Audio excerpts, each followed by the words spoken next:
네, 독자 여러분 안녕하세요. 호사서입니다. 오늘은 제가 지난번에 말씀드린 대로 공무원에 대한 얘기를 좀 해볼까 해요. 공무원에 대해서 얘기를 하는 건 굉장히 오랜만인데 웬만한 주제는 사실 다뤄왔기 때문에 오늘 다뤄볼 주제는 독자님이 남겨주신 질문에 답변을 해보도록 할게요. 첫 번째로 연가 쓰는 거에 대해서 질문을 남겨주셨는데 휴직을 포함해서 병가나 연가를 사용을 할 때 자유로운지에 대해서 말씀해 주셨습니다. 사서가 크게 사무실과 자료실 이렇게 두 군데에서 근무를 한다 치면은 사무실이 좀 더 자유롭다라고 생각을 해요. 왜 그러냐면 업무가 좀 더 명확히 구분되어 있습니다. 물론 한 팀으로서 다 같이 해야 되는 일이 있기는 하지만 비교적 자료실보다 덜하다는 게 제 개인적인 생각이고요. 그렇기 때문에 내가 할 일만 잘 끝맞춰 놓는다면, 스케줄만 잘 조절을 해 놓는다면 며칠간 연가를 쓰더라도 그거는 큰 상관이 없다라고 생각을 하고요. 자료실 같은 경우에는 인원이 실에 방문하시는 이용자분들의 응대라던가 민원 같은 것들을 나눠서 처리를 하는 구조이기 때문에 여러 명이 한 번에 빠지면은 소수의 인원한테 업무량이 좀 몰리는 경향이 있기 때문에 그 부분은 사전에 의사소통을 통해서 좀 피하는 방법을 택하고 있고요. 지금 말씀드리는 게 모든 직렬에 해당하는 내용은 아니겠지만 사서직 한정으로 놓고 본다면 최소 2명 정도는 실에 남겨두려고 하는 것 같습니다. 왜냐면 가장 큰 이유는 점심시간 교대 때문인데 한 실에 한 명만 남게 된다면 교대가 불가능하기 때문에 그러한 상황들을 최대한 피하려고 하고요. 그런 경우만 아니라면 충분히 연가나 병가를 사용하는데 큰 문제가 없다라고 생각을 합니다. 약간 번외로 엄청나게 큰 행사가 있다라던가 아니면 감사를 받는다거나 을지훈련 기간에도 저희가 연가를 쓰는 것이 좀 자제를 하도록 공문이 내려옵니다. 그런 몇몇 가지 기간들이 있는데 그런 기간들만 빼면은, 그리고 그 기간들이 많지도 않거든요. 휴가를 사용하는 거에 대해서 큰 제약은 없습니다.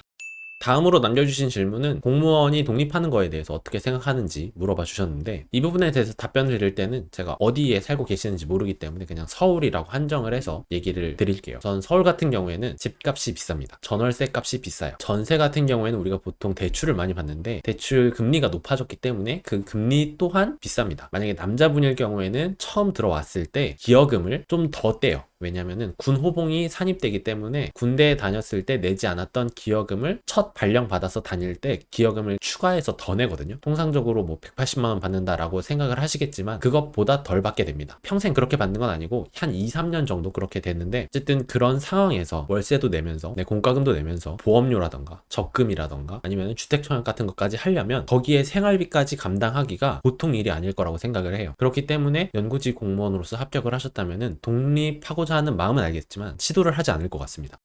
다음 질문은 준사서, 정사서 2급, 정사서 1급 각 자격증에 대해서 차등적으로 대우가 있는지 하는 질문을 주셨습니다. 일반적으로 사서 공무원을 준비하시는 분들 중에 정사서 1급을 취득하고 계신 분은 거의 없을 거라고 생각을 하고요. 정사서 2급을 따고 사서로서 10년 정도 근무를 해야 되는 거랑 맞먹는 경력을 요구하는 자격증이기 때문에 신입들이 갖고 있기에는 좀 과하긴 하죠. 그렇기 때문에 준사서나 혹은 정사서 2급 이렇게 생각을 하시는데 그 둘 간의 차이가 없습니다. 급여라던가 아니면 하게 되는 일이라던가 그런 것들에 대해서 1도 차이가 없고 그냥 갖고 있냐 없냐 그 유무만 판단을 하게 되고요. 승진에 있어서도 아무런 차이가 없습니다. 그래서 이런 부분에 대해서는 그냥 선택을 하시면 될 것 같아요.